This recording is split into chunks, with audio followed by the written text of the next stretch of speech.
On n'a pas souvent d'Alfa Romeo LS. Alors aujourd'hui, on est très content de vous présenter l'essai du Junior Hybrida, un petit SUV. C'est Xavier qui nous le présente. Et surtout, n'oubliez pas de vous abonner et de liker cette vidéo. Bonjour Xavier. Salut Laurent. Les Alfa Romeo, elles suscitent toujours de la passion, de l'émotion même. Alors, passion. Toi, qu'est-ce que tu en penses? Est-ce qu'on est devant une vraie Alfa? Alors, bon, déjà, c'est un SUV. Bon, ouais.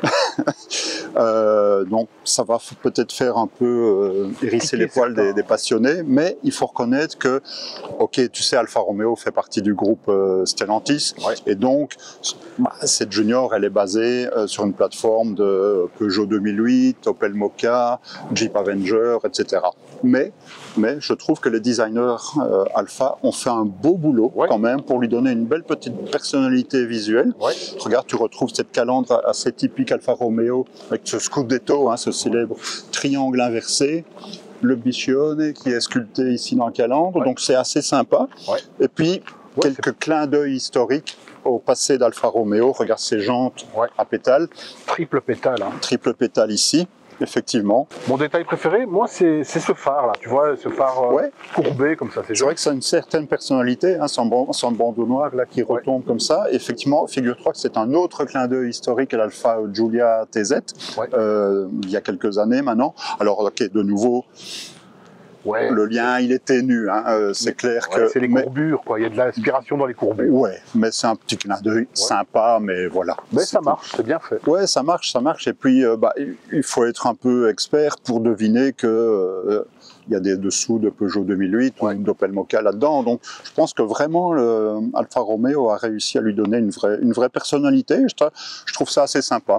Alfa Romeo, maintenant, possède une gamme de SUV. Donc, il y a le grand Stelvio, il y a le Tonal un peu plus petit, mais qui est encore assez confortable. Avec le Junior, on est dans quelque chose de plus compact. Et donc, le coffre, grand coffre? Écoute, ça va. Tu vas voir, on a 415 litres ici sur cette version. Bon, c'est pas énorme. Non. Il existe en 3 hauteurs, donc tu peux déplacer le plancher sur 2 hauteurs et en dessous, tu as encore un petit espace, donc un peu biscornu. 415 litres, pas énorme dans l'absolu, mais la voiture ne fait quand même que 4,17 m, faut pas l'oublier. Il y a une chose à savoir quand même, que ici c'est la version normale traction, tu peux avoir la même en transmission intégrale Q4, mais là, tu passes de 415 litres à 340. Alors là, on peut parler de... Donc là, effectivement, il faut savoir ce qu'on veut. Soit la transmission intégrale, mais pas de coffre, ou alors du coffre et une traction. Et puis, on sait toujours rabattre les banquettes. Oui, bien sûr, tu as toujours les dossiers qui se rabattent. Donc, allez, c'est pas le point fort de la voiture, mais c'est pas un handicap. Il est dans la moyenne de la catégorie en matière de volume de coffre. Il n'y a pas de souci. Oui, c'est ça. Comme tu m'as dit que c'était une petite familiale, je vais aller m'installer quand même. Oui, vas-y, essaye. Tu vas voir une surprise. Bon. Écoute, ça va. Alors, je rappelle ma taille pour donner un repère à ceux qui nous regardent. 1,87 m, donc pas petit, pas tout petit. Ça va, au niveau de la place, ça va. Par contre, il faut que tu m'expliques. Alors, c'est joli siège. Alors, j'ai compris. Baquet style monocoque sportif, très joli. Mais voilà, moi, je sais pas bouger mes genoux là. Oui, effectivement. Bon.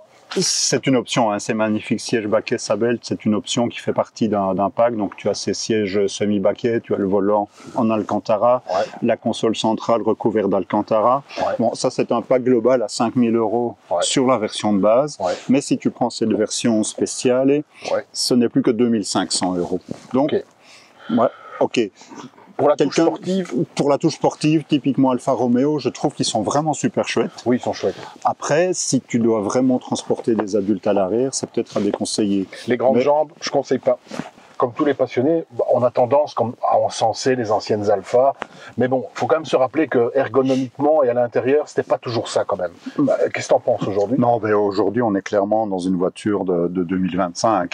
On a les écrans numériques, tout est en tactile, etc. Les matériaux sont relativement bien assemblés. Avec ce pack Alcantara, tu as cette console centrale recouverte d'Alcantara, le moteur, les sièges, etc. Donc ça apporte une belle touche premium quand même. Je trouve que ça présente plutôt bien. Et puis tu sais, on parlait des rappels historiques sur le design extérieur. On en a ici à l'intérieur aussi, avec cette double casquette qui évoque quelque chose chez les spécialistes, même si derrière, on a un écran rectangulaire de 10 pouces 25, je crois. Donc voilà. On a les modes de conduite. Donc ça, c'est les commandes typiquement Stellantis, hein, commande de boîte, commande de changement des modes de conduite, etc. Donc voilà, ça présente bien. On n'a pas l'impression d'être dans une Peugeot, une Fiat ou je sais pas quoi, une Opel. Tu as toujours cette commande de climatisation déportée, bouton physique, donc ça c'est très bien. Et puis le petit volant spécifique aussi, avec des instruments ici de meilleure qualité qu'ailleurs dans le groupe Stellantis. Donc on sent l'effort quand même de monter en gamme de la part d'Alfa Romeo. Et puis une position de conduite qui est tout simplement parfaite. Je suis bien en hauteur, en largeur. Voilà. Ces fameux baquets, on est pas mal. On est bien, je pense qu'ils valent la peine. Je ne voudrais pas choquer les puristes, c'est toujours un risque avec une Alfa, mais justement dans une Alfa, on parle toujours de ce petit supplément d'âme, le cuore sportivo, comme on dit. Est-ce que tu as vécu ça avec cette voiture? Alors, t'as pas les envolées lyriques du V6, hein. Ça, ni la sonorité envoûtante qu'on connaît, ça, il faut oublier. On est sur un 3 cylindres 136 chevaux, donc il faut relativiser, on va calmer nos ardeurs. Mais il faut quand même reconnaître que les ingénieurs ont réussi à peaufiner ce châssis Stellantis pour lui donner une petite âme, allez, plus dynamique, plus vif, plus aiguisé, plus agile. Ça commence par une direction très directe. Vraiment, au début, ça surprend, on a tendance à mettre trop de volant, mais après, quand tu es habitué à ça et que tu commences à jouer un peu avec la voiture, c'est vraiment très très appréciable. Ils ont retravaillé la suspension, ils ont un peu abaissé la hauteur de caisse pour procurer plus de dynamisme, ils ont revu le calibrage des ressorts, amortisseurs, etc. Jouer, quoi. Alors, on peut vraiment jouer avec la voiture, et le plus remarquable, je trouve, c'est que, voilà, regarde ici, on passe sur une section pavée, ils ont réussi à donner ce supplément de dynamisme sans dégrader le confort. C'est ce que j'allais dire, parce que finalement, on est quand même pas mal foutu dans Franchement, ça filtre, il n'y a pas de percussion. Pour moi, c'est du très très bon boulot.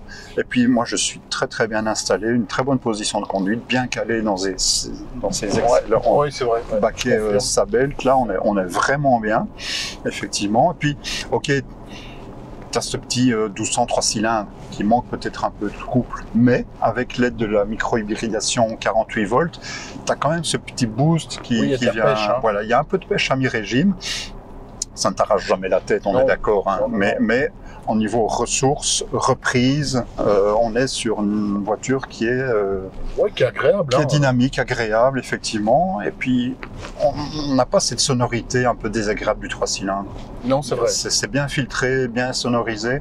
Donc, on sent qu'ils ont mis un peu, quand même, je dirais, les petits plats dans les grands pour développer cette Junior. C'est pas une Alpha au rabais. Non, c'est ça. Mais c'est, allez, je veux dire, sans critiquer les autres, les modèles frères, sœurs du Non, c'est quelque chose de différent. Oui, voilà, c'est un peu moins plan-plan, peut-être qu'un Mocha, tu vois, ou l'Avenger est sympa, mais c'est une autre ambiance. Ici, ils ont quand même défendu cette ambiance typiquement. Disons que s'ils avaient collé un badge Alpha sur un Opel Mocha, j'aurais crié au scandale. Ici, ils ont été plus loin que ça. Ils ont vraiment essayé d'adapter la voiture à l'image Alpha, à moindre frais, parce qu'ils ne pouvaient pas non plus faire n'importe quoi. Les patrons de Stellantis n'auraient pas été d'accord. Mais dans cette enveloppe fermée budgétaire, je trouve qu'ils ont fait quelque chose de cohérent. Oui, c'est ça, elle est plaisante en tout cas, à choisir, finalement. Dans la bande Stellantis Mocha 2008 Avenger, je prends l'Alpha. Oui, après chacun ses goûts, évidemment. Après chacun ses goûts, mais je parle pour moi. Moi, en tout cas, je lui souhaite du succès. Tu vois, c'est une voiture. La marque a besoin de visibilité. C'est tout ce qu'on souhaite à la marque aussi, hein, que cette voiture plaise. Je pense que c'est bien parti pour qu'elle plaise. Écoute, je pense. Après, si ça peut ouvrir la porte à d'autres modèles un peu plus spécifiques, on verra. Mais aujourd'hui, il faut avant tout que Alfa Romeo sauve sa peau. C'est ça. On en est là. Donc, et ça, je pense que ça peut être l'objet d'une reconstruction. Dynamiquement, donc on est quand même. Enfin, tu es content de cette voiture. On roule un peu vite. Ça boit pas trop. Alors, officiellement, Alfa annonce 4,5 litres. En roulant calmement, bon père de famille, etc. Il faut tabler sur environ 7 litres.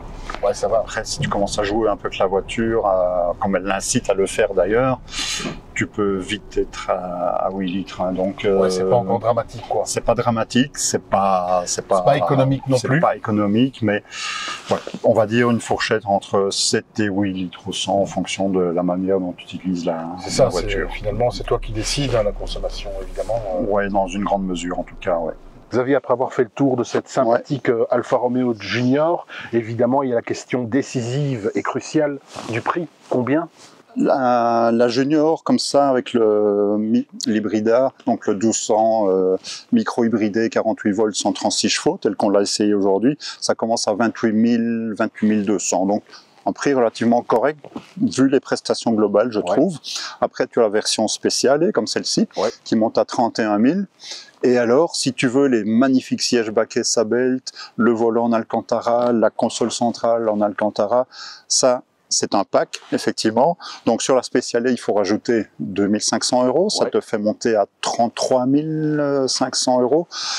Alors, c'est beaucoup d'argent, c'est pas beaucoup d'argent, je ne sais pas. Mais en tout cas, c'est comme ça que je la prendrais. Ça, c'est clair. C'est vrai. Il y a ce côté, on aime bien les Alpha un peu sportifs. Voilà, un côté un peu exclusif, un peu haut de gamme, un peu sympa. Donc, c'est de l'argent, certes, mais je trouve que pour ce prix-là, la voiture offre pas mal de prestations en retour. Oui, en tout cas, on va dire qu'elle mérite sa chance commercialement parce qu'elle est cohérente, elle rassemble pas mal de qualités. Elle est cohérente. Alors effectivement, moi, ça fait longtemps que j'entends dire que une nouvelle Alfa, c'est un peu l'Alfa de la dernière chance de survie de la marque. On a dit ça pour la 156, la Giulia. À chaque fois, c'était la voiture de la dernière chance. Jamais ces voitures n'ont véritablement marché commercialement, mais ici, il semblerait quand même que les premiers retours du réseau font état de ventes qui sont quand même assez encourageantes. Ok. Alors, vrai Alpha pour les puristes, non. Mais pour quelqu'un qui veut pénétrer dans l'univers Alpha, je trouve que c'est une porte d'entrée assez sympa. Je trouve ça plus de gueule qu'un Peugeot 2008 ou qu'un Opel Mokka. C'est différent, différent. C'est typé quand même. Hein. Mais elle est typée et elle est en raccord avec l'image de marque Alfa Romeo traditionnelle. Donc, je dis, elle a sa chance. Oui, et puis bon, voilà, il y a les plus vieux comme toi et moi, mais les jeunes, elle peut plaire vraiment facilement à un public jeune. Oui, tout à fait. Et surtout qu'on le disait, ça reste un budget, une mise de départ relativement raisonnable, on va dire, par rapport à tout ce que propose la voiture en retour, l'agrément de conduite, le confort, le côté un peu exclusif. Donc, non, moi je suis assez confiant là-dessus.